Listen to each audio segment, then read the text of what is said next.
Hello, welcome to the part 2। तो मानवा के चैप्टर 2 की स्टार्टिंग में दिखाते हैं कि एक लड़की यूरा नाम बोलते हुए बोलती है, यू मेड इट, तुमने कर दिखाया, तुमने कर दिखाया, तुम कास्ट हो गई हो टाइम के लिए। तो यूरा बोलती है, क्या सीरियसली मुझे रोल मिल गया टाइम में? वो कहती है हाँ, और वो दोनों एक दूसरे को हक करते हैं। फिर यूरा बोलती है, जिंगयुन क्या मैं सपना तो नहीं देख रही, क्या ये सच में हो रहा है? तो उसकी दोस्त बोलती है हाँ, तुम एक क्राई बेबी हो सच्ची। टाइम। फिर बताते हैं कि टाइम एक मूवी है जो कोरिया के फेमस डायरेक्टर योंगान यू के द्वारा डायरेक्ट की जा रही है, और उसमें सैंगयोन कांग एंड चैंगयोन जू मेल लीड के रूप में है, और ये एक गारंटीड बॉक्स ऑफिस हिट होगी। फिर यूरा सोचती है कि मैंने कुछ महीनों पहले फ़ीमेल लीड के लिए ऑडिशन दिया था, पर मैंने सारी होप्स छोड़ दी थी। पर कुछ समय के बाद फिर वो कहती है दिमाग में कि 7 साल के लंबे इंतज़ार के बाद फाइनली मुझे मेरा ब्रेक मिल गया। और वो उसकी फिल्मोलॉजी की डिटेल्स दिखाते हैं। वो एक कॉफ़ी एडवर्टीज़मेंट में एक एक्स्ट्रा का रोल प्ले करती है, वो एक टीन ड्रामा में एक्स्ट्रा होती है, और वो एक एडवर्टीज़मेंट की ड्रिंक में भी एक्स्ट्रा होती है। और ऐसे ही उसने बहुत सारा काम किया होता है इन 7 सालों में। फिर वो अपने दोस्त से कहती है कि रुको, हमको यहाँ पे ऐसे खड़े नहीं रहना चाहिए, हमको स्क्रिप्ट के बारे में पूछना चाहिए। हम स्क्रिप्ट कब लेंगे, शेड्यूल क्या है, और सडन चेंज क्यों है एक्ट्रेस में, और उन्होंने जो डेटिंग शूट है वो पोस्टपोन कर दिया है, ऐसे वो क्वेश्चन पूछती है। तो उसकी दोस्त कहती है नहीं, जो शेड्यूल है वो तो टाइम पर ही है।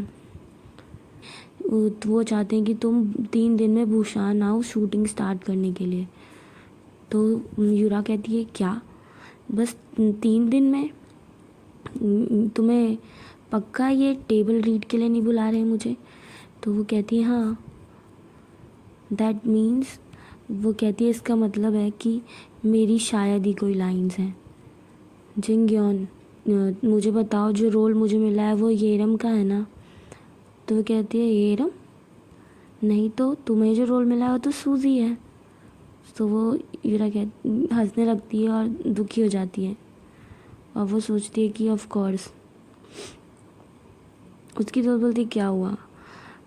तो यूरा सोचती है कि जो सूजी है वो मेन लीड की एक्स गर्लफ्रेंड होती है, और उसके कुछ थोड़े बहुत पास के सीन्स हैं साथ में उन कपल के। और फिर वो जो सूजी है वो अपनी लाइफ ले लेती है। उसके बाद वो सोचती है कि ये स्क्रिप्ट तो मेरे दिमाग के किसी एक कोने में छपी हुई है, ये रोल तो मेरे लिए ही बना हुआ है।